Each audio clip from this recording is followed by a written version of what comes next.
Ga wasu matakai 15 da ya kamata mu ɗauka domin inganta mu'amalar mu da mutane. Na ɗaya, idan ka kira mutum a waya sau biyu bai ɗauka ba, kar ka sake kiran shi. Sannan yana da kyau ka yi mishi uzurin da cewa kila bai gani bane ba ko kuma baya kusa. Na biyu, ka yi gaggawan mayar da kuɗi ko wani abu da ka ara. Kar ka bari sai an tambaye ka. Na uku, kar ka yi wa mutum tambayar take da alaka da rayuwar shi.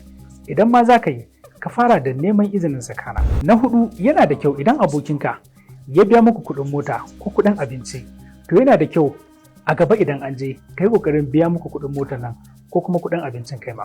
Na biyar, idan mutum yana magana, kar ka yi saurin katse shi, ka ba shi dama ya gama maganar shi kana, ko da baka yadda ba. Na shidda, idan ka yi wa mutum raha ko barkwanci, sai ka lura da baya so ko bai ji daɗin hakan ba, to kai ƙoƙari kar ka sake maimaitawa.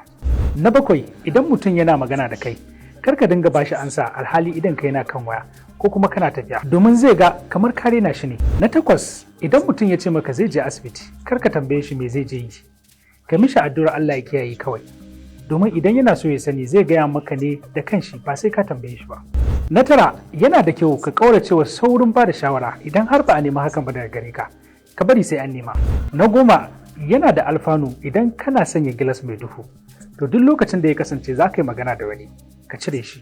Na 11, idan mutum ya baka wayar shi domin ka kalli wani hoto ko bidiyo, yana da kyau kar ka yi gaba ko kuma ka yi baya, domin baka sani ba ko kila akwai wani sirrin shi a nan da ba zai so ka gani ba. Na 13, idan mutum ya yi kuskure a gabanka sai ya yi sauri ya gyara, to ka nuna kamar baka fahimci ya yi wannan kuskure ba.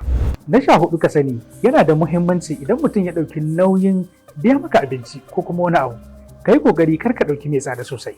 Na 15, ga masu amfani da kafafen sada zumunta, idan mutum ya rubuta abin da ya burge ka amma baka yi ba mashi ba, to duk lokacin da ya rubuta abin da bai burge ka ba, kar ka soke shi.